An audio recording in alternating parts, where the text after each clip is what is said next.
of geese, and they stole his engines. We have unverified they were Canadian geese. No offense, Canada, we're just saying. He has to make an emergency landing on an airplane full of people with no engines. He does it miraculously when he comes down. Ready, go to Captain Sullivan, the American on the Hudson. That's right there in front of us. The Hudson Yards is 30 Hudson Yards. You've got that little ledge sticking out on top that just passed up the Empire State Building about 45-60s, practically overnight because of one radical invention: jumbo jet airplane. Once people start to fly stuff around, now shipping becomes pretty much obsolete in those cities. Here in New York, our airports are all the way out the other side of the city now, a place called Queens. We'll get to that later. So here it's gotten really quiet. If you look around, there's no more shipping here today so much. We used to have thousands of ships sailing around here every day, hundreds of piers. On the shores in New Jersey, Manhattan, Long Island, they're all gone. There's only a handful of piers left today, and on the left in Manhattan, those piers serve as extensions to the park space on the outskirts of the island. Like the Chelsea Piers multi-level sports complex over here, gang. Look at this. An athlete. There you have it. Give New Yorkers up lemons, it ain't long before summer learns to make lemonade. That's right. What's the iced tea? Canadians, huh? So we don't have the leave Manhattan play sports. We got the Chelsea Piers. Alright, moving on. To the right, New Jersey. We can't leave New Jersey out for too long. Stay River 2. We're coming up now to the city of 1840. So you see, this is how we all kind of get along with each other. Everybody here gets a little cross-culture. We collide, we coexist, and we bang into each other all the time. But we learn each other's customs and ways. After all, outside of Dublin, Ireland, we are the largest Irish city in the world. And you count Long Island with us, New York City, we're the largest Jewish city in the world as well. On your own standards, the largest Greek, Italian, Norwegian, German, Hungarian, Polish, Czech, many other cities while you're at it. We got the biggest Chinatown in America. In fact, we have 5 Chinatowns in New York City today. We got more families in New York City are of Hispanic descent. And we got more African Americans in New York City right now than they got people in the entire city of Chicago. So when all this combined, folks, is the big one. Okay, 48% of us. That's nearly half the people that get up every day in New York City are all born in some other country. But this is spawned one of the biggest hobbies in America right now, very popular among young people, of course. It's called genealogy, studying your ancestry. Who knows, when enough people take part in this project, we might figure out how we all link up. Here in the most covered spot of the harbor. Right here, you get the most photographic view of the greatest city of all time, one of the most picture-perfect days of the year yet. Perfect shot, the largest collection of skyscrapers in the world. You got all 3 of the 3 great ones.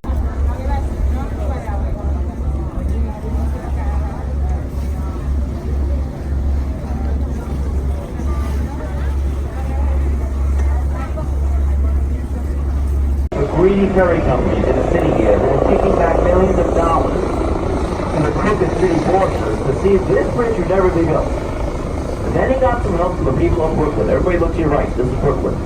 3 million people live in Brooklyn today, give or take. Brooklyn is so big that if it still were a city of its own, as it was for a long time, it would be the 4th most populated city in America. But Brooklyn at this point can only survive as a city of its own. Out by these tall buildings at the edge. The Wall Street's right between the black and the cream color building. At the end you can see Trinity Church, one of the oldest churches in America, built in the 1600s, probably by the notorious pirate Captain Kidd. He was an upstanding citizen when he was a New Yorker. He was a pirate in the high seas, what the heck. But before he was executed in England, he left millions of dollars in buried treasure somewhere here in New York City. So if you got nothing to do, you're in the city, you can always look for Kidd's treasure. It's out there somewhere. John G. Seaport next to the financial district and the Long Island Sound never got along. Okay, they never will either. We lost many ships to prevent LJ cars over the years. One of them was the General Slocum disaster. Might have heard this. The ferry boat that had over 1,000 people on it, one flight and sank. The lost Slocum flight is a single event in New York City history. Although to the attacks in 9/11, on June 14, 1904, the General Slocum disaster was wiped out the entire community of German immigrants. These were called the Lower East Side, Lower East Side. It changed the world single-handedly. But Ray Heaven's time as it was when it opened, it was obsolete the same day. We realized that we needed a little bridge. So the next bridge up was close to Manhattan Street.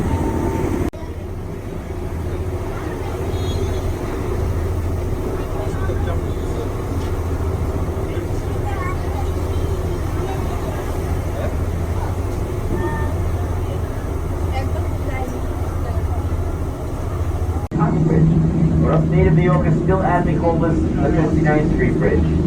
This bridge was made popular by two Jewish boys from Queens who used to get that feeling groovy feeling every time they crossed the 59th Street Bridge to play a gig in Manhattan.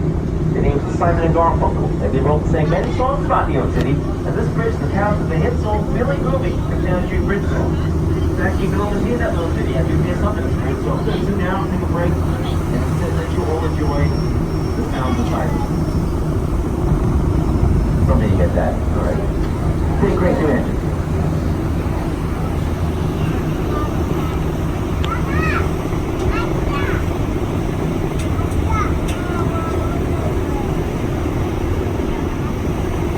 The river coming up ahead of us. Alright, you heard of forks in the road? Well, we got them in rivers too. In fact, my favorite New York Yankee, Yogi Berra, used to say, if you see a fork in the road, just take it. We'll talk more about Yogi when we get to Yankee Stadium. It's a lot of funny stuff like that. Now, we're going to see Overhead Gate. That suspension bridge is the crowning achievement of a very controversial figure that lived here in the mid-1900s. His name is Robert Moses.